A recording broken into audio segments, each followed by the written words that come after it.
Yo, what's up, everybody? RevSauce9. Make sure to rate, like, and subscribe to the channel. Now, I've been under the weather with the flu since Tuesday.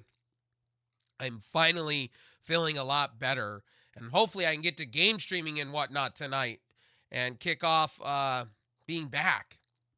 Anyway, I saw this news after SmackDown, and I was like, wait, what? Teagan Knox and Indi Hartwell being released? Weren't these Triple H guys? Women? Triple H put a lot of stock into? How do we go from them signing big new contracts to them being released? Indi Hartwell is devastating to me. Like that shit's the biggest blunder. I don't understand that. And I said months ago that Indi Hartwell should have been released out of WWE. They didn't know what they had with her.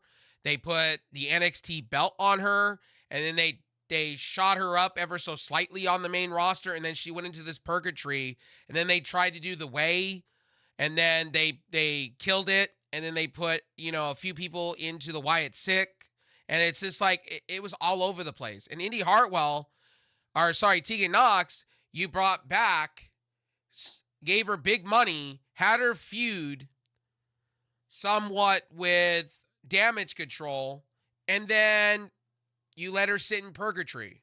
You didn't put her on Speed, you didn't feature her, but you gave her a big money contract. You gave her a big money contract, and to go against Damage Control, and Dakota Kai to restart up that, and then Dakota Kai got re-injured, and you put her in purgatory, and then you release her. Had nothing for her for 6 months, and you were paying her, and then you release her. It just makes no sense. Indi Hartwell is the biggest blunder I've ever seen. Indi Hartwell should have never been released to begin with. She should have had championship gold around her waist, honestly. I thought this is the biggest blunder. At least in Speed, maybe her and Candice LeRae meet each other in like the finals. And no, they had her on SmackDown.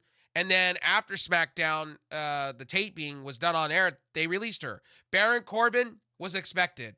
Baron Corbin was going nowhere for the last couple of years. They had a few storylines for him with Braun Breaker that went very well. They put the NXT gold on them.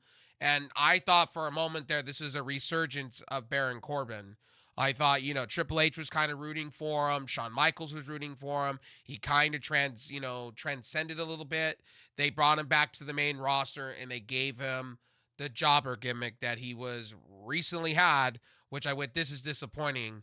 And then they put Braun Breaker up, and I thought they were going to bring like the Dare Wolves or whatever they were, the Wolves or whatever. They were going to bring him up, have him win belts, because they were kind of getting momentum. No, they didn't do that. What they did was they gave Baron Corbin literally the hook, and they pushed Braun Breaker to the very tippity tops of the main roster, technically, of the main event scene, which was very depressing to me. I wish they would have belt Braun Breaker a little slower than they did, but it is what it is. Guys, like I said, this is kind of shocking to me, as far as Indi Hartwell goes. Like, if I'm Indi Hartwell, I'm devastated a little bit because you were pushed to the moon and back in NXT 2.0 and beyond, and then all of a sudden you're not being pushed anymore. You're not being featured anymore, and it's very depressing to me to see this because she was the chosen one coming out of the first draft they had after they rebranded 2.0 when Shawn Michaels took over, and they gave her the belt back again, and then they had Roxanne Perez heel turn, and then all of a sudden, bang, we have her on the main roster, and it's not been good. Lana Jade, or whatever her name is, the other one, the lawyer, I feel like it's going to be released too because they have nothing for her. She's in purgatory too. Kana Jane, or whatever her name is. Whatever her name is. I'm probably butchering her name. The lawyer that they brought in from NXT has not done anything either. I assume she's going to be released next. Baron Corbin, I wasn't shocked. Indi Hartwell. Expect a lot of names out of WWE to be released. It's not like AEW, where AEW holds on to their talent and put them in purgatory, but like Miro, Ricky Starks, and a few others, and they have nothing for them. I mean, it's becoming... AEW is probably going to land Indi Hartwell or Teagan Knox, either way. Or this is a gain for TNA or Maple Leaf Pro Wrestling. Maple Leaf more than TNA to me. But my name is RevSauce9. Look, this is just the news that I seen online. And if you scroll down on the article here, you could see that Indi Hartwell was very shocked by the news because this was happening in live time, to be honest with you. Um, Teagan Knox, I just didn't understand that. And then Baron Corbin basically stated here, like, that's all she wrote, folks. So I don't know what's going to happen going forward with these wrestlers. I just know that AEW could definitely need a Teagan Knox and an Indi Hartwell. Baron Corbin, he could be on TNA or Maple Leaf Pro Wrestling, and I'd be all right with that. Now, let's see what happens. Maybe they bring back one of them. I'm assuming they would bring back Baron Corbin to WWE because he's been a lifer there, and he's done everything that Triple H and the main roster has asked. But anyway, my name is RevSauce9. Like I said before, I'll have this article down below for you guys. But Indi Hartwell was the shock one for me. They gave her the belt just a year ago, and then they've done nothing with her. And I feel sorry for her, to be honest with you. And when people come to me and say, "Oh, WWE doesn't do it what AEW does," yeah, they do actually. Yeah, they do. Who are you fooling? I love the fanboys. I love the fangirls out there, the casuals that sit here and listen to JD from New York and others that sit here and are hokey pokey. That one minute they say this, next minute they say that, and then the next minute they tell you that you just don't get it. Well, when WWE does it, watch, they'll damage control for this. Oh, they'll damage control. It's funny how people are in the IWC, YWC. The Indi Hartwell is the biggest blunder out of all this. She's the biggest blunder. I don't understand it. Teagan Knox, you brought her back for big money because you didn't want her walking into AEW or TNA or Maple Leaf Pro Wrestling. Here you are, and you did nothing with her. But when AEW does it, boy, it's bad. It's terrible. Fuck AEW, right? But when WWE does it, oh man, Triple H is my guy. He would never do it. No, he'll never do this kind of shit. But he just did. If this is true, then yeah, WWE, man, like they just don't know what they're doing. Same as AEW. They don't know what they're doing with their talent. It's so sad. Hopefully they treat Bobby Lashley right. Hopefully they treat this Hurt Syndicate properly.